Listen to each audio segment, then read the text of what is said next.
શકાય. દાદા આટલી લાંબી ગોષ્ઠીમાં એવો ખ્યાલ આવે છે કે કાકા પાસે ઉછરેલા નારાયણભાઈ એ એટલા બધા ગુરુવર્યોની વચ્ચે જીવ્યા અને એમ કહેવાય કે જીવતા જીવતા જ શીખ્યા. કોઈ ફોર્મલ ઔપચારિકતા કે એવું નહીં આવ્યું, પણ કદાચ એમ કહેવાય કે ઔપચારિકતાની ઉપર મુઠ્ઠી ચડે એટલું બધું અનૌપચારિક રીતે શીખવા મળ્યું.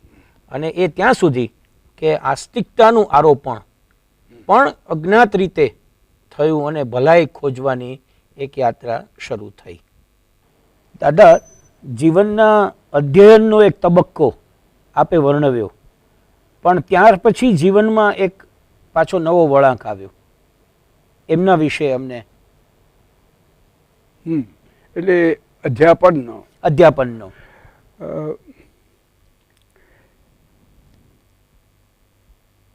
શરૂઆત એમ થઈ કે હું ખાદી વિદ્યાલયમાં ખાદી વિદ્યા શીખતો હતો ત્યારે પણ હિન્દુસ્તાની તાલીમી સંઘમાં કોઈ વિશેષ વર્ગો ચાલતા હોય તો એમાં હાજરી આપતો હતો. અને આર્યના એકમ જે ખરું જોતા પેલા નવભારત વિદ્યાલયમાં મારા આચાર્ય થવા જોઈતા હતા તે મને એ ત્યાં લઈ જવાને બદલે એમણે બાપુની સાથેની ચર્ચામાં છેવટે જીવન નવી તાલીમને સમર્પણ કરવાનું નક્કી કર્યું હતું. એટલે એ ત્યાં આવી ગયા હતા. એટલે એ આર્યના એકમના વર્ગો હું હંમેશા એમાં હાજરી આપતો અને મને બહુ એ વિષય એ શિક્ષક તરીકે બહુ જ ઉત્તમ શિક્ષક લાગતા હતા. પણ એ એક પાછળની ભૂમિકામાં પડેલી મગજમાં વસ્તુ હતી. બાપુ જેલમાંથી આવ્યા પછી તરત જ હું ફરી પાછો એમની સાથે જોડાઈ ગયો અને કાકાને જે મદદ કરતો હતો પ્યારેલાલ કાકાને મદદ કરવા લાગ્યો. મને એવું લાગતું હતું કે પ્યારેલાલ કાકાની પાસે કામનો બોજો ને એટલું રહેતું હતું કે વ્યક્તિગત રીતે ધ્યાન આપવું એમને માટે મુશ્કેલ થતું. અને હું એમ અનુભવ કરતો હતો કે કાકાની સાથે કામ કરતો હતો ત્યારે મારો જેટલો વિકાસ થતો હતો એવો આમાં થતો નહોતો લાગતો. એટલે મેં આવી મારી સહેજ મૂંઝવણ હતી, કારણ કે હું જે કામ કરી રહ્યો હતો એ બહુ અગત્યનું હતું. કારણ કે જાણતો હતો કે પ્યારેલાલ કાકાને મદદ કરવી એટલે બાપુને મદદ, ને બાપુને મદદ એટલે દેશ માટેની મદદ થતી હતી. એ બરાબર ચોખ્ખું હતું. એટલે મેં નરહરી કાકાને કહ્યું કે આ મારી મૂંઝવણ છે. તો કે આ ધર્મ સંકટ જેવું ગણી શકાય અને એમાં ગુરુનો આદેશ એને ફાઇનલ ગણવો એટલે તું બાપુને જ પૂછ.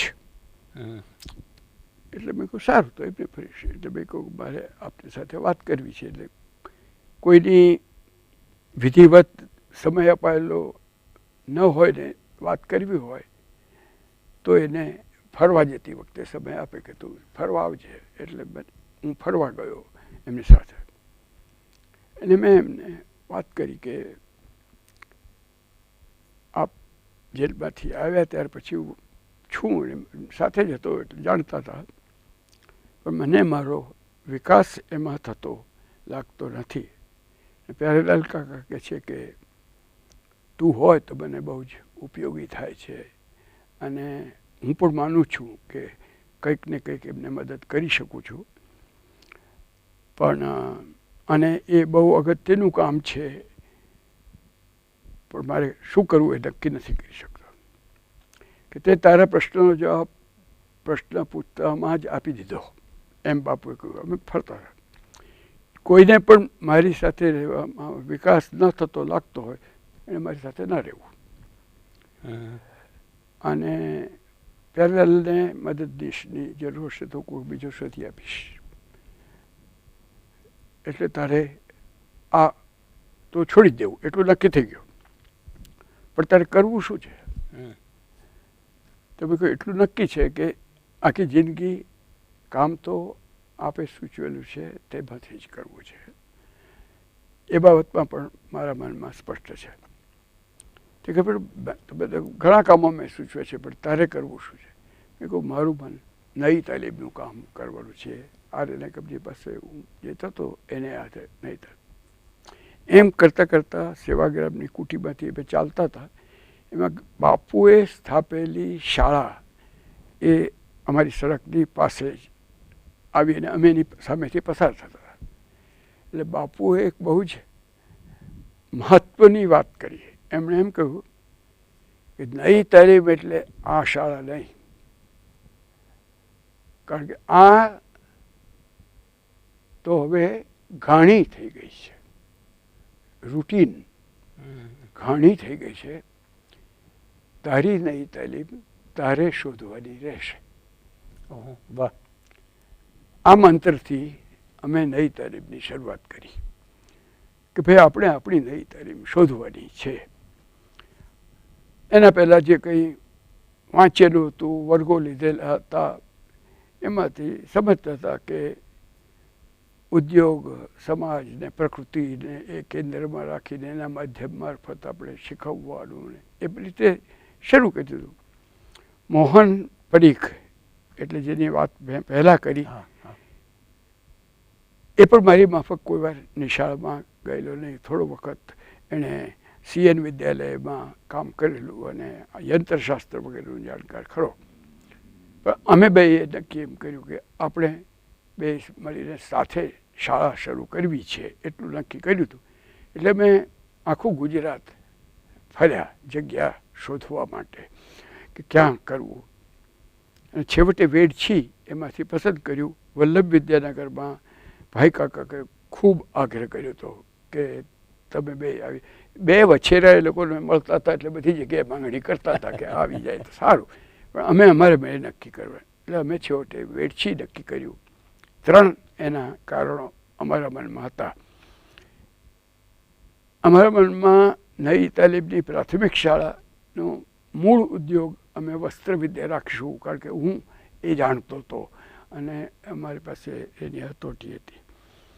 અને એ આખો એરિયા કપાસનો એરિયા હતો એટલે અમને એનો કાચો માલ અમને અમે ખેતરમાંથી શરૂ કરીને આગળ સુધી જઈ શકીએ એટલે એક કારણ. બીજું એ આદિવાસી એરિયા હતો અને અમારે આદિવાસીના કામમાં વધારે રુચિ પણ હતી. ભૂદાન યજ્ઞના કામે એની રુચિને મારી વધારી, કારણ કે આખા પૂર્વ પટ્ટામાં ચાલતા જવાનું થયું ગુજરાતના. અને બીજે પણ મેં આદિવાસીઓમાં આપણી અરુણાચલ પ્રદેશમાં ને એમાં પણ શાંતિ સેનાના કામને એ રીતે બધા કર્યા હતા. પણ એક બીજું કારણ આવ્યું. અને ત્રીજા હતા જોગતરામ દવે. આ 3 કારણોથી ને જોગતરામ દવેનું મને જે આકર્ષણ હતું તે હતું કે આટલા ગંભીર અને આવા મોટા સેવક હોવા છતાં અત્યંત વિનોદથી ભરેલા માણસ હતા. અને મને એનું બહુ જ આકર્ષણ હતું કે આટલું વિનોદ એ માણસમાં જ આવે કે જેનામાં જીવનની અંદર કંઈક પોઝિટિવ હોય, નહીં તો આટલું બધું વિનોદ સહજ રીતે ના આવી શકે.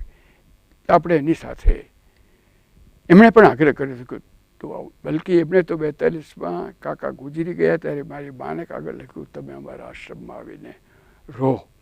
અને અમે નહોતા તે વખતે આવ્યા, પણ આમાં મેં 46માં નક્કી કર્યું કે અહીંયા ગુજરાતમાં આવીને કામ કરવું છે.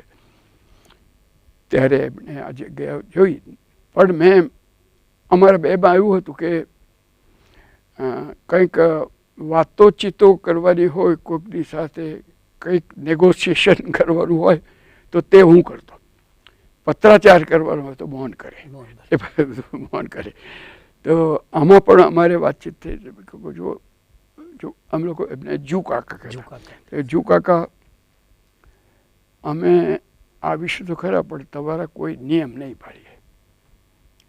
અને મને ટેસ્ટ તરીકે મેં કહ્યું કે તમારી પ્રાર્થનામાં પણ અમે નહીં આવીએ. હું જાણતો હતો કે એમને માટે વધારે વધારે કોઈ આકરી ટેસ્ટ હોય તો આ છે કે તમારી પ્રાર્થનામાં પણ નહીં આવે.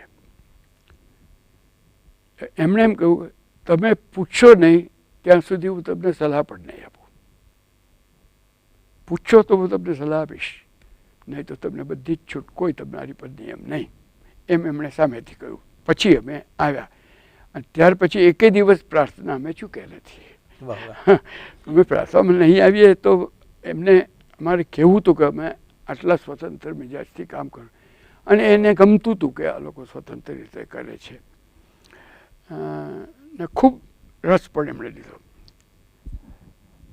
આ બાપુએ તારી નઈ તાલીમ તારી શોધવાની છે એ જે કહ્યું તે કરતાં કરતાં અમે એમાંથી નઈ તાલીમમાંથી જેમ ઝાકીર હુસેન કમિટીને ઉદ્યોગ, સમાજ ને પ્રકૃતિ આ 3 શબ્દો મળ્યા ને માધ્યમો, મને એ 3 બાહ્ય માધ્યમો લાગ્યા. ને મને આંતરિક માધ્યમો જે બધા જ શિક્ષણમાં હોવા જોઈએ પણ નઈ તાલીમમાં ખાસ, તે પ્રીતિ, મુક્તિ ને અભિવ્યક્તિ. આ 3 વસ્તુ વિના નઈ તાલીમ એ ચાલે નહીં. એટલે ખૂબ આ વિદ્યાર્થીઓની સાથે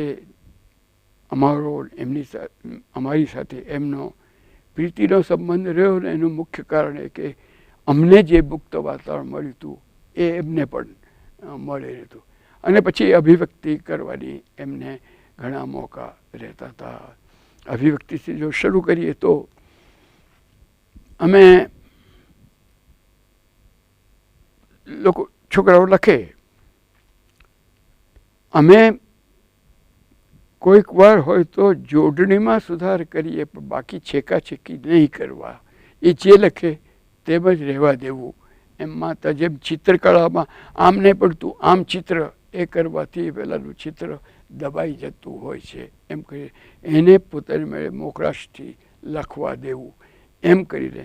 અને આદિવાસી બાળકોમાં તો હું માનું છું કે એ કદાચ બધા જ બાળકો પહેલાં એ કાવ્યમાં લખે છે અને પછી ગદ્ય લખતો થાય છે. આપણી માણસ જાત જ પહેલાં કાવ્યમાં શીખી છે ને પછી ગદ્યમાં પહોંચી છે. તેમ એ પાછળથી એ અમારા છોકરાઓ પણ કવિતાઓ ને એમ તેમ લખે, સાંભળી હોય તેને આધારે લખે, એમને એમ લખે. એકવાર ઉમાશંકર અમારે ત્યાં આવેલા, અમારા વડીલ પણ મિત્ર, અને શાળા એટલે અમે કહ્યું હતું કે આપણા ગુજરાતીના એક મોટા કવિ આવ્યા છે, છોકરાઓ કે કવિ સંમેલન કરવું છે આપણે. એટલે મેં કહ્યું કે હું એમને ઉમાભાઈ કહેતો, ઉમાભાઈ આ લોકો કહે છે કે કવિ કોણ છે કે કવિતા? મેં કહું અમારા છોકરાઓ, એની સાથે તમે કે બરાબર બેસશો. પછી પેલા લોકો કહ્યું કે અમારી શરત, એક અમે અમારી બનાવેલી કવિતા સંભળાવીશું, તમારે એક તમારી સંભળાવવાની. હવે પેલા 20-25 કે 40 છોકરાઓ હોય તે લોકો એક એક સંભળાવે અને એક એક પછી એક એક સંભળાવવાની. એટલે એની મર્યાદા હતી કે 1-1.5 કલાકની, એટલામાં પછી કોઈને કંઈ ખૂટે નહીં એવું હતું. પણ એ ચાલ્યું મજાથી. અને પછી ઘેરે અમે જમવા ગયા ત્યારે ઉમાશંકરભાઈ કહ્યું, નારાયણ આમની કેટલીક કવિતા નીચે હું સહી કરી આપવા તૈયાર છું. એનું કારણ માત્ર એટલું જ હતું કે અમે એની પર કોઈ કલમ ચલાવી નહોતી, પીછી નહોતા ચલાવવા તૈયાર. એમને કરવા દો, એમાંથી થશે. સમજશે, સારી કવિતાઓ વાંચશે તો એમને છંદ સમજાશે ને થોડું બીજું સમજાશે. પણ એ છંદના દબાવથી કવિતા દબાઈ જાય એમ ન થવું જોઈએ. આવું આ તો મેં તમને આ એક ક્ષેત્રનું કહું, પણ મને અનેક આદિવાસી એ જાતિનું તો ખાસ, અને તેમાં પણ કન્યાઓ ગીત તો એટલા બધા ઝડપથી, અને મને તો બંગાળી ગીતો ને બધું ઘણું આવડતું હતું.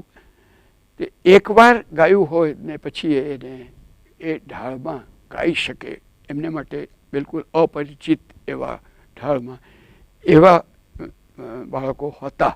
અને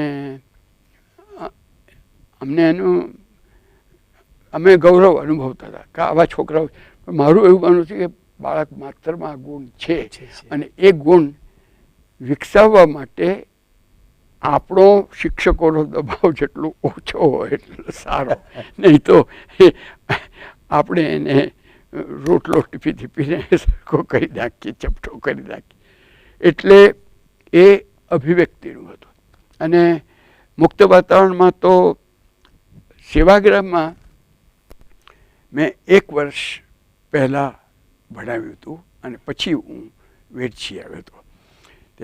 એ મરાઠીમાં શીખવવાનું હતું. પણ ત્યાં સેવાગ્રામમાં રિવાજ હતો કે શિક્ષકોને ગુરુજી કહેવાનું અને એ રીતે. એટલે મેં કહું ભાઈ હું ગુરુજી નથી, હું નારાયણભાઈ છું, તમારે મને નારાયણભાઈ કહેવાના.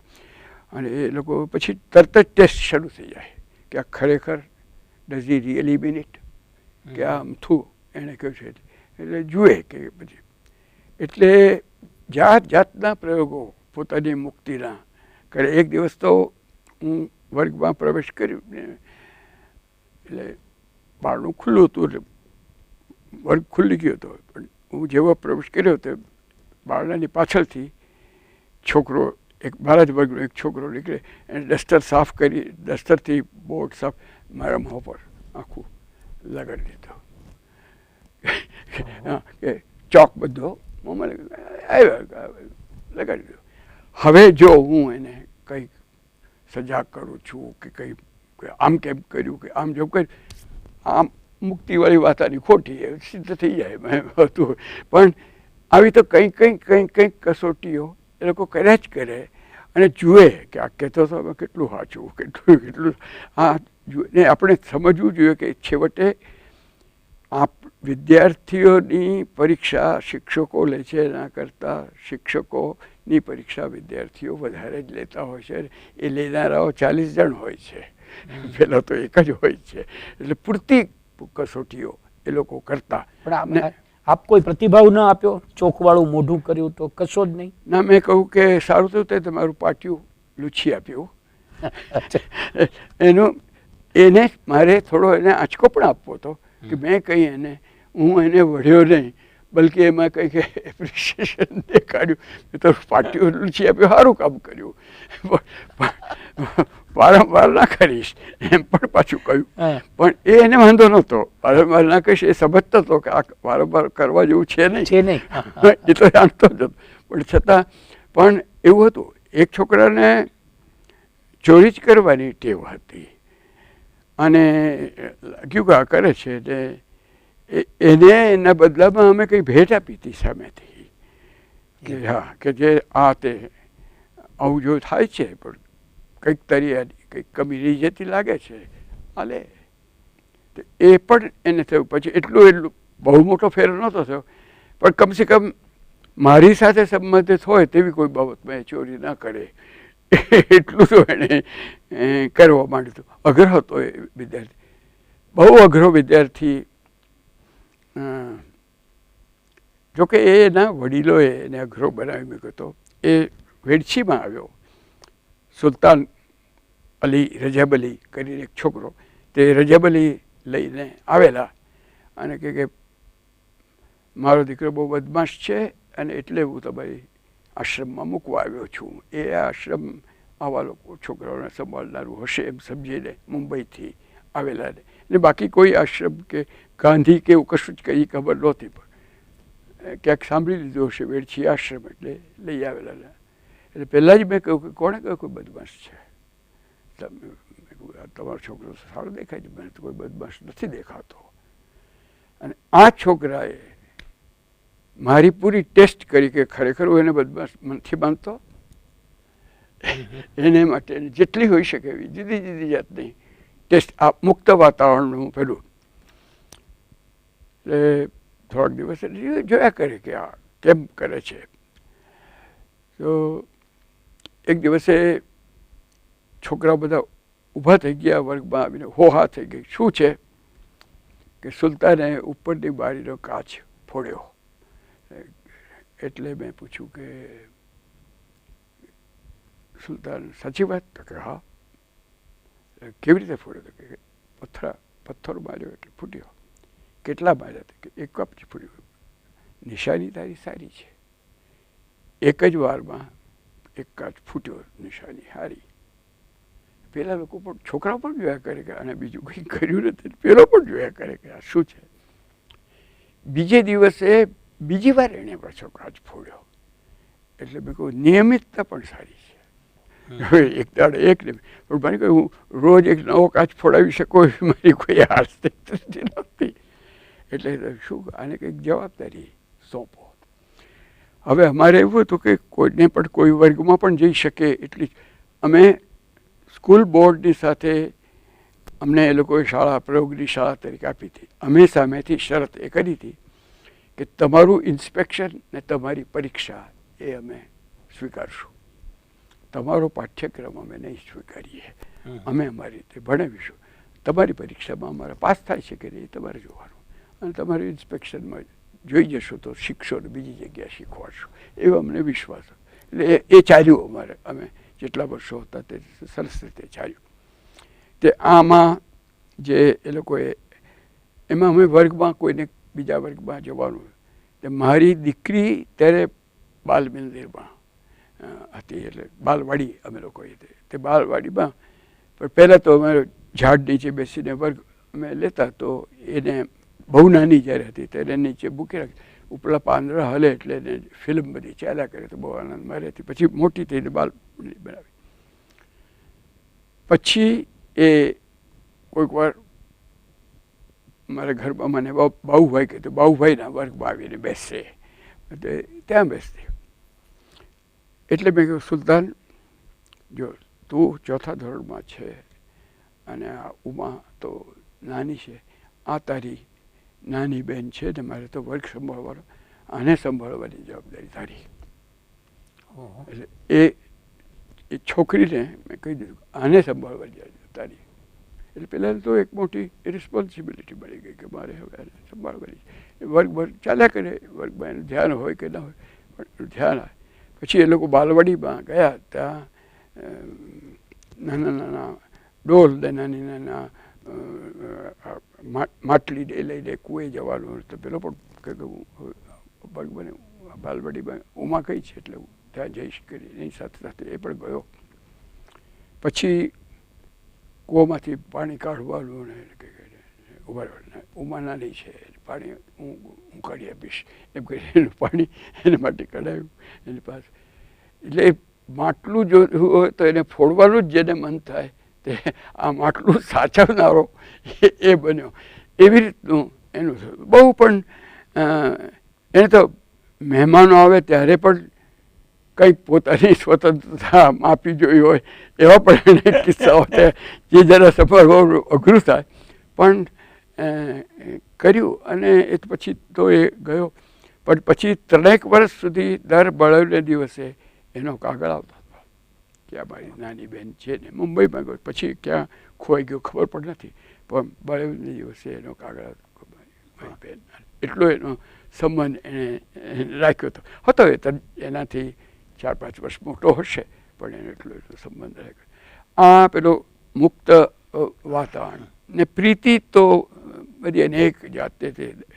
મારા પિતા જેલમાં ગુજરી ગયા ને હું રેડિયો નથી, પણ સ્કૂલ જે દિવસે છોડીને ભૂદાનમાં જોડાયો તો આખી રાત રડ્યો છું કે આ છોકરાઓને છોડી જવા માટે.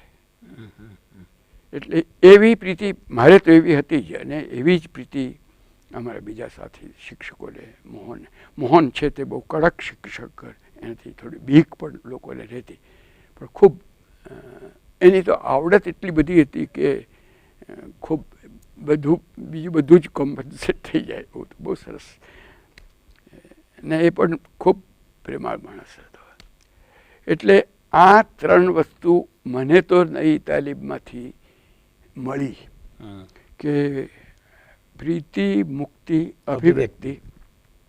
પછી જે મળ્યું તે એ મળ્યું કે ડૉક્ટર જોશી, દ્વારકાદાસ જોશી એકવાર મુંબઈથી આવેલા, નવી નવી ઓળખાણ ને પછી અમે કહ્યું કે તમે જરાક તમે ડૉક્ટરો આવ્યા છો, બીજા પણ 2-4 ડૉક્ટરો હતા, તો અમારા છોકરાઓ જ્યારે મેડિકલ ચેકઅપ કરો અને જ્યારે જુઓ ને આપણે અમારી પાસે થોડું થાય, ત્યારે એમણે જોયું કે 30% બાળકો રતાંધળા હતા. રાત્રે દેખાય, સૂર્યાસ્ત થયો એટલે અંધારું જ હોય એમ જ માનતા હતા. વચલી કોઈ સંધ્યા પણ એમને ખબર જ નહીં, એવી સ્થિતિ હતી.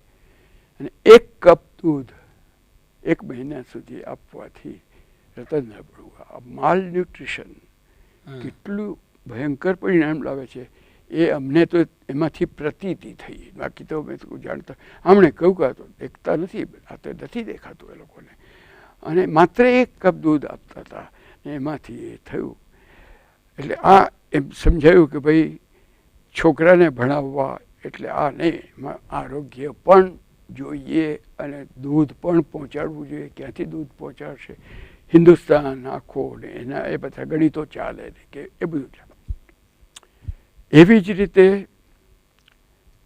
3જા ભાગના શાળાને યોગ્ય વિદ્યાર્થીઓ શાળામાં આવે જ રહે, ઢોર ચારવા રહે, અથવા તો નાના ભાઈ બહેનને સાચવવા રહે. પણ એ અર્થમાં બંને અર્નિંગ મેમ્બર્સ પોતાના પરિવારના, કારણ કે એ રહે તો મા બાપ મજૂરી કરવા જઈ શકે. એટલે એ લોકો હવે અમને શી રીતે કામ આપવું, એ બધામાંથી એમ થાય કે કોઈક ને કોઈક આર્થિક કાર્યક્રમ ન હોય તો શિક્ષણ આપણું ચાલવાનું નથી. અને બાપુએ આ કેમ આમ બધું વિચાર, પણ બાપુએ તો એમ જ કહેલું કે ભાઈ બાળકોના ઉદ્યોગમાંથી શિક્ષકોનો, અમે એ બાબતમાં નિર્ણયમાં આવ્યો કે ના, શક્ય નથી. બાપુએ જે કહ્યું છે એ શક્ય નથી. એનું મુખ્ય કારણ એ કે આપણે ત્યાં મજૂરીની યોગ્ય કિંમત આપવામાં આવતી નથી. એ જો આપવામાં આવે તો શક્ય થાય, પણ એ છે નહીં. આપણે ત્યાં તો શરીર શ્રમની મજૂરી સૌથી ઓછી અને બૌદ્ધિક મજૂરી બહુ વધારે.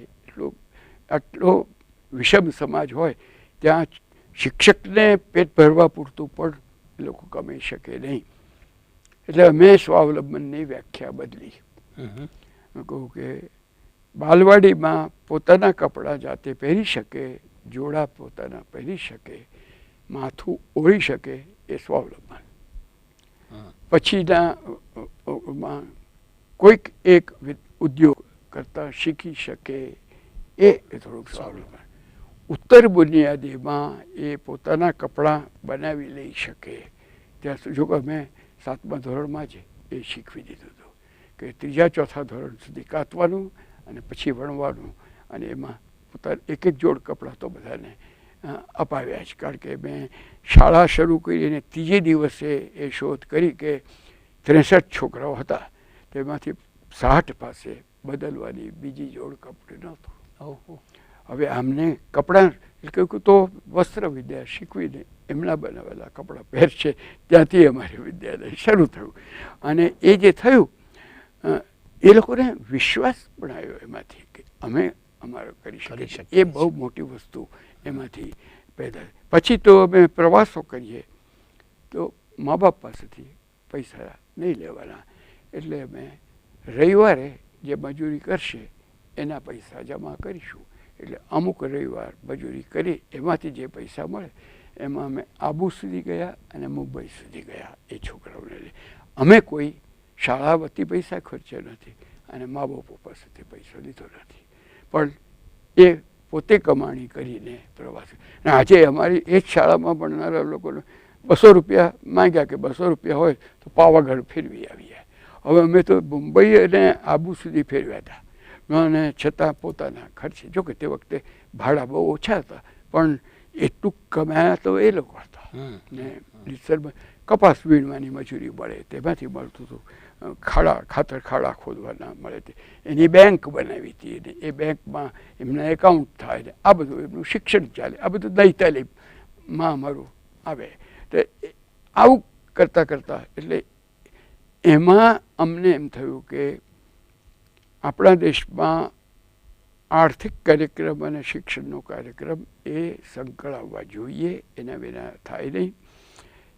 અમારે ત્યાં ગાંધી સ્મારક નિધિના કે ગાંધી પીસ ફાઉન્ડેશનની એક શિબિર થઈ હતી ને એમાં એ લોકોએ આર્થિક સર્વેક્ષણ કર્યું વીરછી ગામનું, અને એમાં એમ જોયું કે સૌથી ગરીબ જે તબક્કો છે તે ભૂમિહીનોનો હતો, જેની પાસે જમીન નહોતી અને છતાં ખેતીમાં જ કામ કરતા હતા. એટલે અમને માટે કંઈક આપણે શું થઈ શકે એમ વિચારતા હતા. એટલે જોગેતરામભાઈએ કહ્યું કે સરકાર આપણી છે, આપણે એમને કહીશું ને જમીન એક્વાયર કરી લે.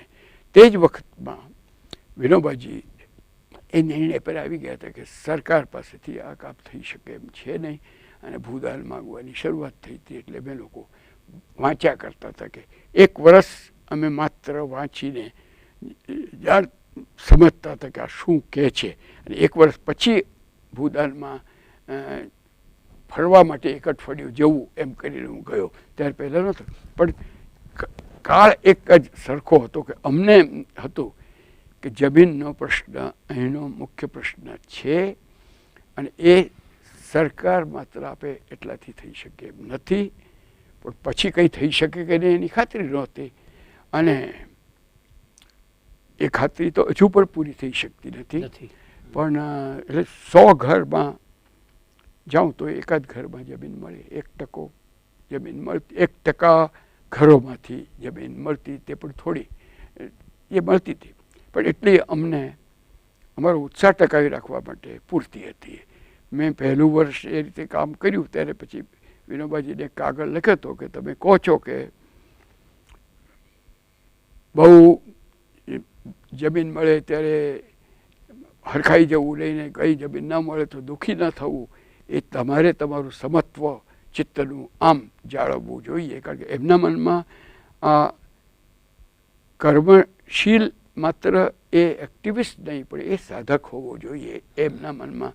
એટલે મેં વર્ષ પછી એમને પત્ર લખ્યો કે ભૂમિદાન ના મળે તેનાથી અકળાઈ જઈએ કે નિરાશ થઈ જઈએ એવી તો સ્થિતિમાંથી અમે પાર ઉતરી ગયા કે 100માંથી 99માંથી અમને ના જ મળે છે. એટલે એની ટેવ જે દિવસે મળે છે તે દિવસે હરખ થયા વિના રહેતો નથી. એ જો મેં ઓળંગી નથી શક્યા, એટલી કોઈ સમત્વ નથી. એમ સાંભળ્યું પાછળથી કે વિનોબાજીને કાગળ બહુ ગમે તો લોકોને બતાવ્યું હતું કે જો આમ એ લખે છે. પણ એ તો ભૂદાનના જમાનાની વાત થઈ. આ કામમાં થયું કે આપણે આ કામ કરવું જોઈએ. ને હું ઉત્તર પ્રદેશમાં વિનોબા સાથે ફરીને આવ્યો ત્યારે વિનોબા તે વખતે આખા દેશની ભૂદાન સમિતિઓની રચના એ વિનોબાએ પાસે પ્રદેશોમાંથી યાદીઓ ગઈ હતી. ગુજરાતના કાર્યકર્તાઓએ મળીને અમારે ત્યાંથી કોણ ભૂદાન સમિતિના સભ્યો થાય એના નામો આપ્યા હતા. રવિશંકર મહારાજ ને નરહરી પરીખ ને પરીક્ષિતલાલ મજમુદાર ને દિલખુશ દેવાનજી ને એવા બધા નામો આપ્યા હતા.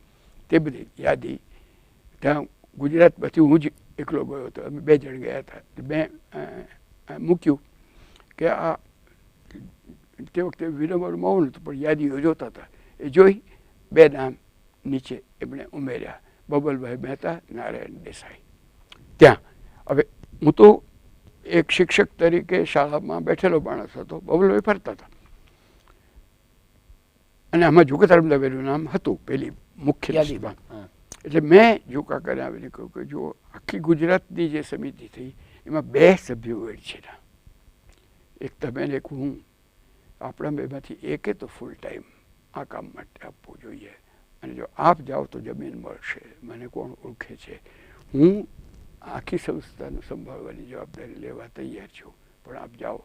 મને લાગે છે કે મને તો આમાં જ ક્રાંતિ લાગે છે, તમારે જવું હોય તો જાઓ એમ કહી એ તો હું બેઠો જ છું.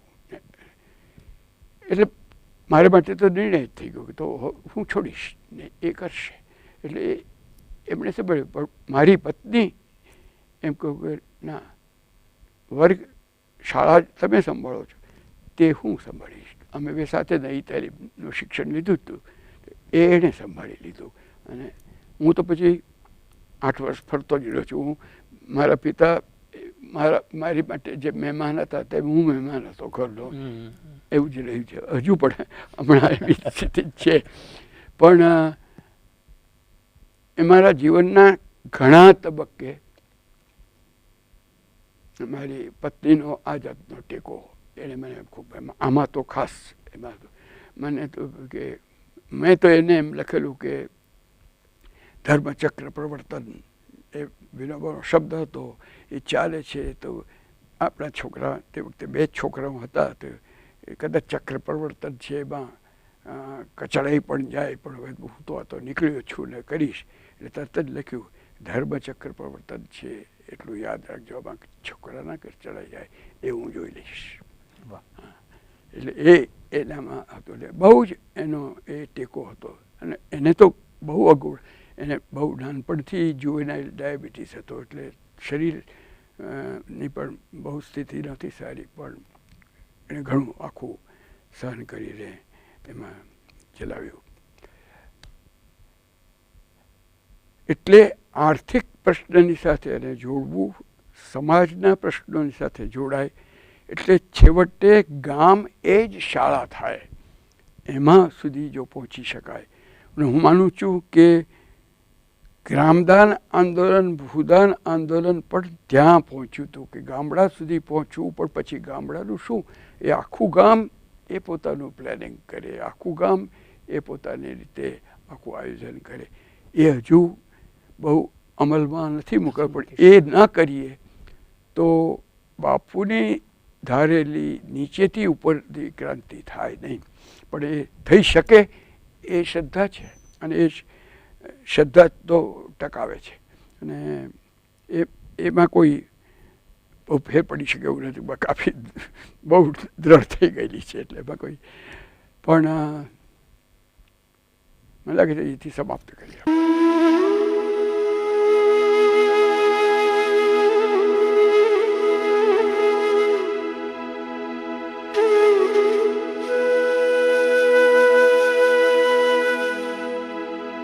Thank you.